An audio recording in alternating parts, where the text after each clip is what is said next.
Лом? Лом е епска фантазија, херојска фантазија, Swords and Sorcery, во стилот на Конан, во стилот на Dungeons and Dragons, со тоа што е малку постмодерен, малку сатиричен, малку coming of age драма, малку љубовна драма, еволуира, да кажеме, како што човечот оди понатаму, така и Лом се менува. Кој е всушност Лом? Која е главната улога? Каков карактер е тој?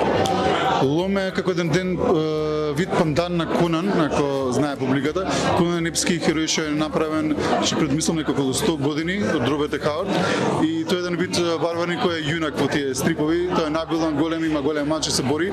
Лом беше замислен да биде обратно него, да биде не толку набилан, да биде со плава коса, не црна. Првиот замисла беше да биде по-хумористичен лик, но потоа решиме да биде волшебник. Но волшебник кој цело време го фрла мачот во борба, не се бори со меч, и прави некои други смешни работи што се спротивни од Конан, и решиме во секој број да го добиваме еден лик што изгледа како Конан. Одлучивте да направите втор дел затоа што бараше публиката или? И така, значи од стриповите ни што до сега ги имаме издадено, има 3 наслови кои што најчесто се дискутираат, вклучително и Лом. Меѓутоа и самиот прв дел имаше оставена на нишка која што беше наменета за продолжение, доколку има таква можност. Очекуваме да има нова публика, бидејќи во овие неколку години се развива фестивалот Strip Trip и веќе имаме доста млади луѓе кои доаѓаат на фестивалот, купуваат и стари стрипови, и нови стрипови, купуваат и од македонско производство и од странско. Почна се јавуваат и млади автори, заедно работиме да привлечеме нови автори со еден друг стрип кој се вика Стрип магазин Тешка машинерија, и мојот колега Ивица ќе се приклучи кон изданието на Тешка машинерија.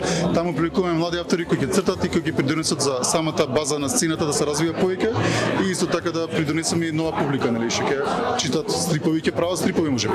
Зошто го одбравте овој израз? Затоа што е не во крвта, затоа што од многу мала возраст, од 5-6-7 години сме задоени со Загор, со Дилан, до така натака, затоа што од се оно друго што сме се обидели заедно да се работуваме конкретно со Владимир Благоевич, сценарија за кратки филмови или пак други различни приказни, на крај се тоа завршува пак назад во стрип. Треба ли стрипот да влезе во образованието?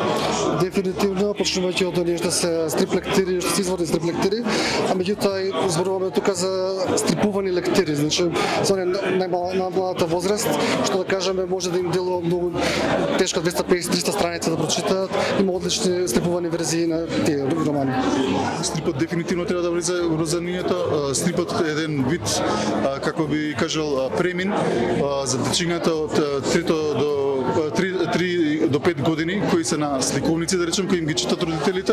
Тоа би било еден почеток кој ќе почнат од школата да го надоврзат своето, значи, учење на зборовите и на буквите, со преку стрипот да им биде забавно читањето и да ги прилучат различни видови и интересни сцени кои се нели надреални, на пример, во стриповите, и се забавни, се акциони, и така што може да читат и да забавуваат и да фантазираат. За време и нали в бивша Југославија се чита стрипови како Дилан Дог, Мартин Мистерија, Загор, Велики Блек, Командант Марк, Капетан Мики.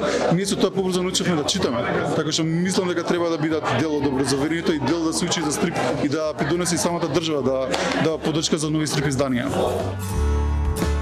Дали читате стрипови? Да, кога бев помлада читав многу стрипови. Сега благодарение на Владимир и на ќерка ми Тијана повторно почнав да читам стрипови заради тоа што сметам дека се тие инкарнација на најдоброто во човештвото. Значи, она што делува, ајде да речеме, малку повеќе забавно од елитната уметност, иако стрипот е веќе елитна уметност во своите најдобри варианти, заради тоа што е фантазмагоричен, заради тоа што е креативен, заради тоа што е емоционален, духовит, бескрајна интелигенција баре од авторите, се разбереме, значи од оние што ги пишуваат приказните и оние што цртаат, што ги илустрираат приказните, затоа што мислам дека вештачката интелигенција никогаш нема да ги замени тие карактеристики на стрипот и на уметност. Читам редовно, да, кога имам слободно време. Дали го прочитавте првото издание на Лом? Да, иако беше релативно одавно, но сепак ми остави печат. За жал не, ама вториот тебе го имам во рака, имам представа и уживам во потребата на луѓето да трагаат по некои светови што не се реални. Штом се кај нас, тие се реални. Штом постојат во нас и што може да се екстрахираат од нас, да речем. Сега почнувам со двојката, па после ќе окупам кецот, ќе отчитам. Што мислите, што ни носи стрип културата? Мислам дека кај нас